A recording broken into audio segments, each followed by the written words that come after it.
La frénésie dans laquelle nous vivons nous prive de ces connexions extraordinaires. Nous avons perdu l'habitude de communiquer sans parole. Pourtant, certaines personnes vivent encore en harmonie avec cette part sauvage qui caractérise les animaux. Comme Marie-Noëlle Baroni, qui veille sur une véritable arche de Noé depuis l'enfance. En fait, la particularité de cette ferme ici, c'est un petit peu la représentation des animaux de la ferme et de la forêt européenne. C'est-à-dire qu'il y a tous les animaux de la ferme, vaches, cochons, chèvres, moutons, toutes sortes de poules. Et puis animaux de la forêt européenne, donc c'est-à-dire les animaux qui nous entourent en fait et qu'on n'a pas l'habitude de voir. Et donc lynx, renard, raton laveur, sanglier, biche, voilà, écureuil. Il n'y a pas d'animaux exotiques, mis à part le perroquet. Oh, c'est un bon chat ça. Oh, c'est un bon chat ça. Oh, c'est un bon chat ça. Oui, oui. Oh, ça c'est un bon gros chat ça.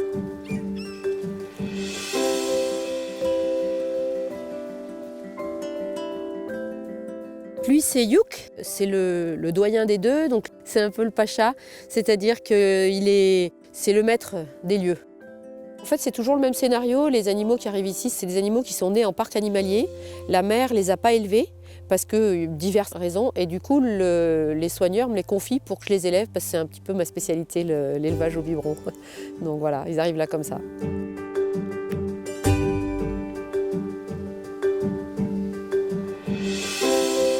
En fait, j'ai un lien vraiment passionnel avec eux parce que je les ai élevés tout petits au biberon.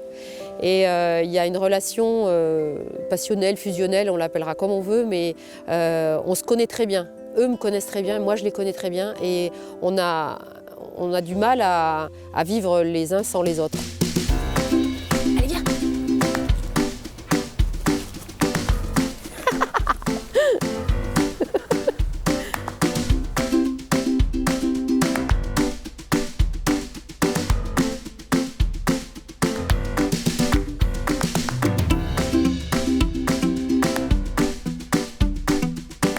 Ça, c'est vraiment des exercices nécessaires tous les jours pour entretenir la joie, la bonne humeur, la condition physique. Et ça permet en même temps de mettre des ordres sur des actions et de pouvoir après les reproduire sur commande. Sur demande, commande c'est un mot un peu sur demande en tous les cas.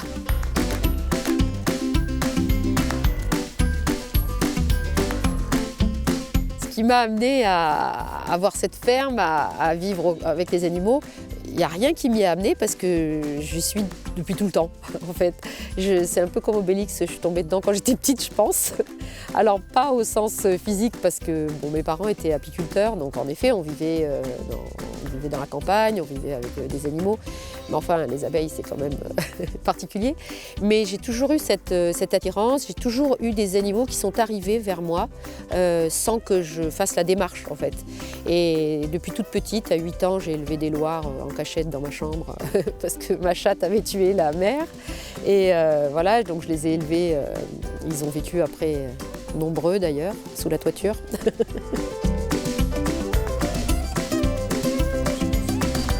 Enfin, nous, dans notre fonctionnement humain, on a l'habitude de fonctionner avec des paroles, avec des mots, avec des gestes aussi, parce qu'on se comprend beaucoup avec les gestes. Avec les animaux, c'est différent. C'est différent parce qu'il y a un autre niveau, il y a un autre niveau de communication qui est cette communication, justement, c'est non verbal, c'est non gestuel, c'est d'ordre d'esprit à esprit. C'est un niveau sur lequel on n'est pas du tout habitué.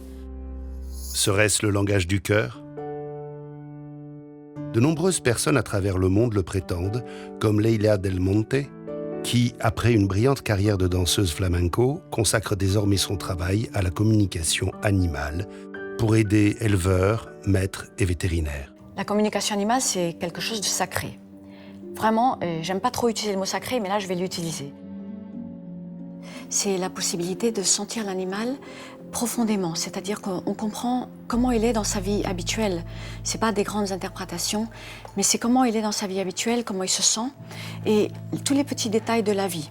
de la vie de son entourage et les petits détails même de ses émotions. Et donc la communication animale, c'est cette capacité de projeter mon esprit vers le sien. Et c'est un partage entre nous deux, c'est une connexion, c'est un inter-échange. C'est-à-dire, mon esprit va vers le sien et lui vient vers le mien. Et ça se mélange et c'est un échange entre nous deux.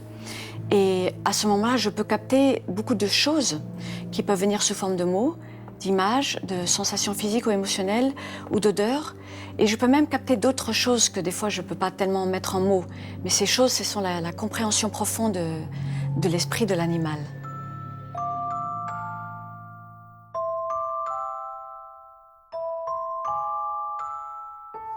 Les mystiques nous disent depuis longtemps que nous aurions tous ces capacités pour communiquer d'esprit à esprit.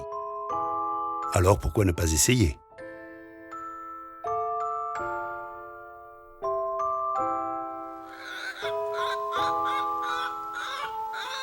Je m'appelle Laurette et j'ai 10 ans. Je m'appelle Leïna et j'ai 12 ans. Je m'appelle Manon et j'ai 9 ans. Je m'appelle Lilou et j'ai 11 ans. Je m'appelle William et j'ai 12 ans. Salut Cowboy. Voilà. Donc ça c'est Cowboy. Viens mon Cowboy, viens. Voilà. Viens là. Bonjour à tout le monde. Salut Cowboy. Tu peux dire bonjour à tout le monde.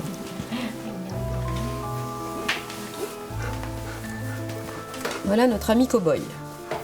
Alors ce qu'on veut surtout, c'est qu'on veut apprendre à communiquer et on veut apprendre à sentir à l'intérieur de soi comment se sent un animal.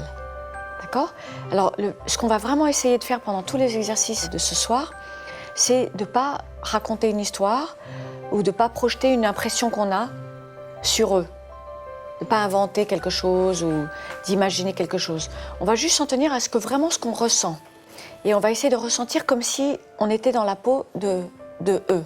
Cet échange, donc, il se fait dans un lieu qui n'aurait pas de temps et d'espace. Mais c'est à travers nos sens qu'on va percevoir cet échange. Donc, ça va être les sens de la clairvoyance, vision, la capacité de voir, donc voir des images, la capacité d'entendre, donc on va entendre des sons qui seraient des sons de l'entourage, ou alors on peut avoir des informations qui viennent sous forme de messages. On peut avoir des sensations physiques, donc par exemple des sensations du corps, des sensations physiques de froid, de chaud, etc. Ou de texture aussi. Et on peut avoir des sensations émotionnelles. Par exemple, des sensations de tristesse, de content, de pas content, de heureux, de joie, d'agressivité, etc. Et on peut aussi avoir des odeurs.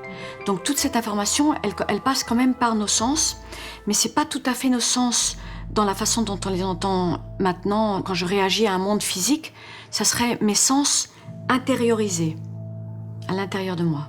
Je vais vous demander de fermer les yeux et je vais vous demander de respirer, d'inspirer et d'expirer. Et encore une fois, inspirez. Et on expire. Maintenant, on va tout simplement imaginer qu'on est avec Cowboy.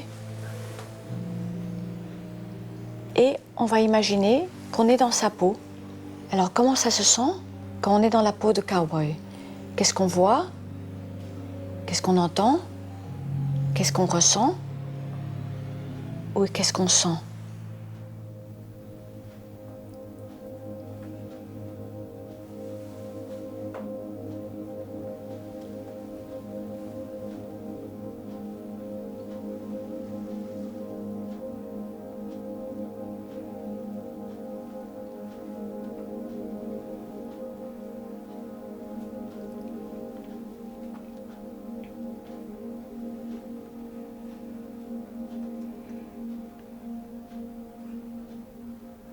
Ok.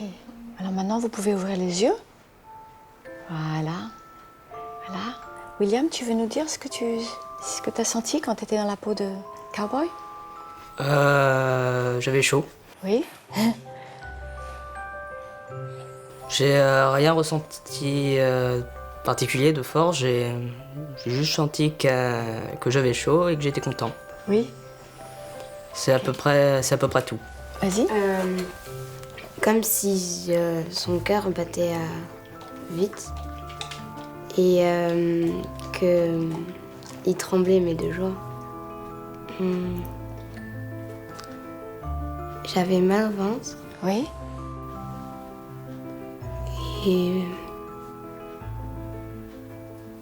j'avais chaud.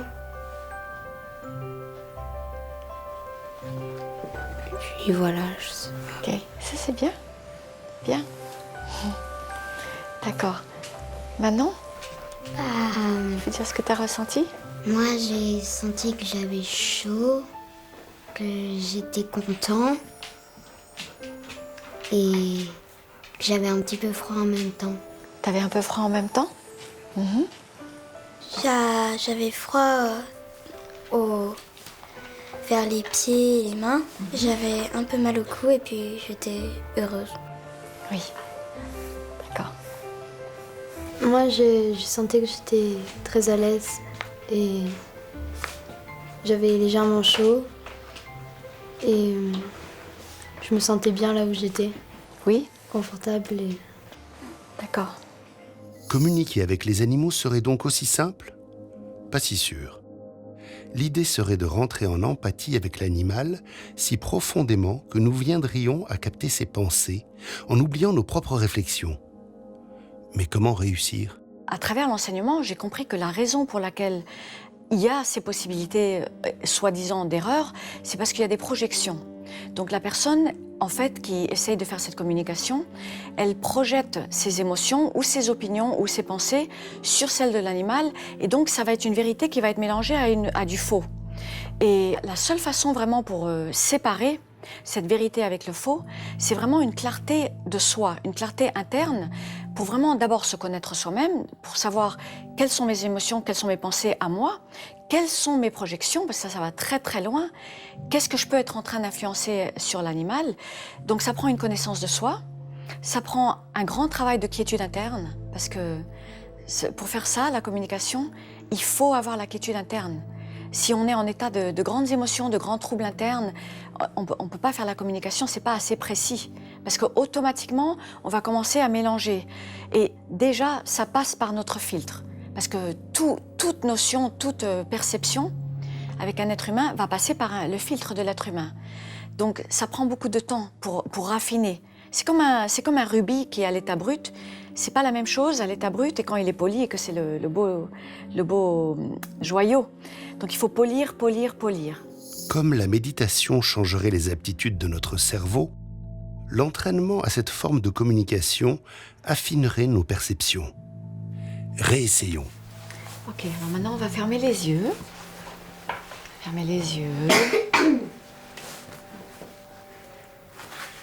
Et on va respirer encore une fois. On respire de la base des pieds jusqu'en haut de la tête. Pour être tout bien relax. Et on expire. Et encore une fois. On inspire de la base des pieds jusqu'en haut de la tête. Et on expire. Et maintenant on se sent bien relax. Et maintenant on va imaginer, on est dans sa peau. Tout simplement, on est dans sa peau. Prenez un petit moment pour sentir ça. William, qu'est-ce que tu vois autour de toi? Est-ce que tu as des sensations à l'intérieur de toi? Oui, comme si j'étais apaisé, rassuré. Oui. D'accord. Ok. Manon? Alors, raccroche-toi encore à la sensation d'être dans la peau. De looping. Retourne à ça encore un peu.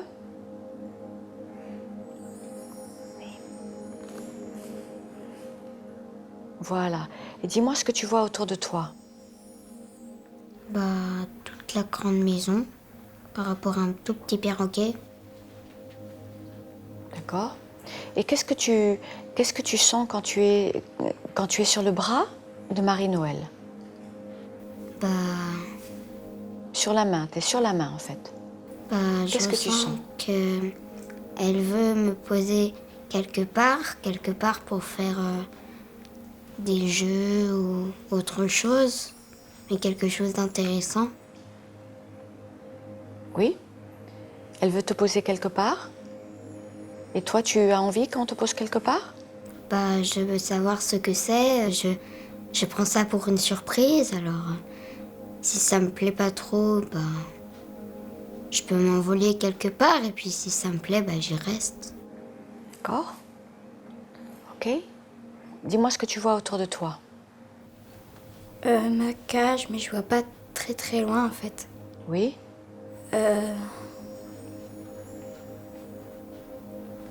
Et ce que tu vois pas loin, c'est quoi? Je vois juste mes petits jouets,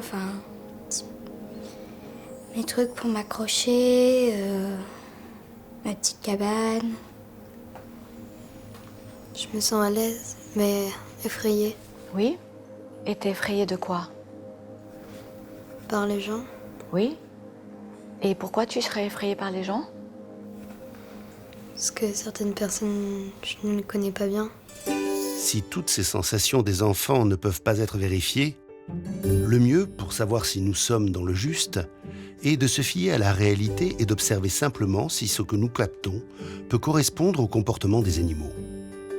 Demandons à Marie-Noël. Par rapport à Cowboy, il a été dit plein de fois qu'il se sentait bien, qu'il était content, et puis surtout de la chaleur. Alors ça, c'est très important. Vous avez ressenti de la chaleur, et c'est important parce qu'en fait, il n'aime pas être dedans pour cette raison-là. Il n'aime pas être dedans parce qu'il a trop chaud dedans, et du coup, il ne veut jamais rentrer. Et hier soir, il avait très très chaud dedans. Il était content d'être là, mais il avait très chaud. Donc ça, c'est vraiment important que vous ayez senti ça. Le battement de cœur qui s'accélère, alors ça c'est bien aussi parce que c'est tout à fait ce qu'il fait, et surtout un tremblement de joie. Alors tremblement de joie, c'est aussi quelque chose de très précis parce que dès qu'il est un petit peu sous tension, un petit peu excité, on va dire, mais de joie, de contentement, il a sa patte qui tremble. Donc c'est exactement ça. Et il n'y a que lui qui fait ça ici. Donc c'est vraiment très précis comme sensation. Et la simplicité de ces échanges ne les rend pas moins authentiques. Donc on va revoir un petit peu aussi pour Looping, donc il y a eu des choses intéressantes aussi. Qu'il était rassuré, donc en effet il a eu une période hésitante dans sa vie et maintenant elle n'est plus et du coup il est rassuré.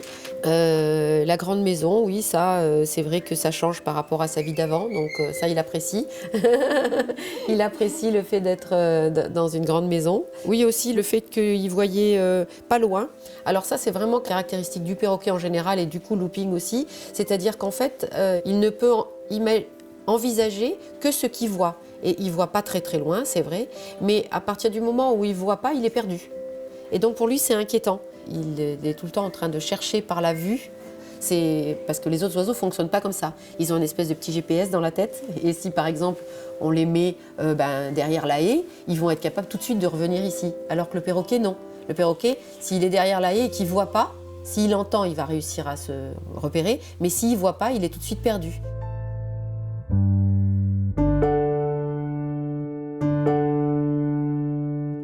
Oui, alors là, le but de ce que vous êtes venu faire ce week-end, c'est d'apprendre la communication animale. Et cette communication animale, elle permet de comprendre votre animal profond.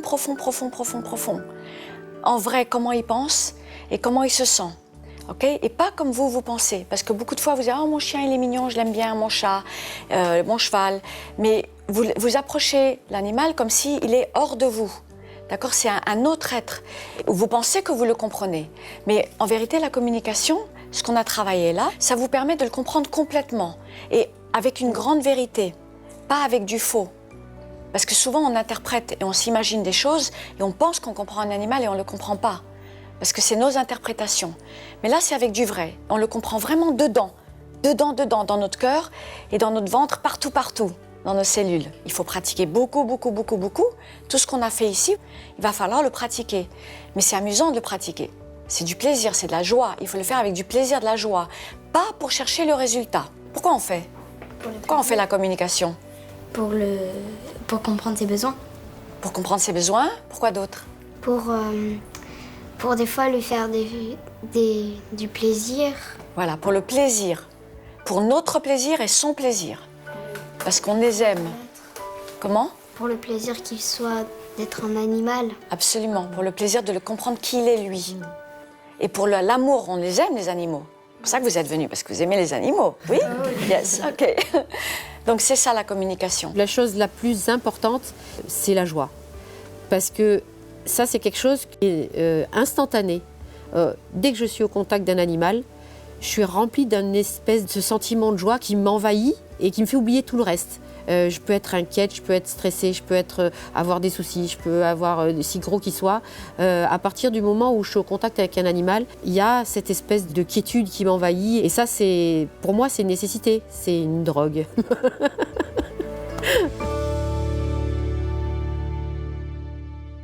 Les filles, on va faire un super jeu. Je vais te proposer de regarder cet animal. Il s'appelle Tiger. Ah oui, c'est trop mignon. Alors maintenant, ce que tu vas faire, d'abord tu regardes un peu la photo. Ah, c'est bien.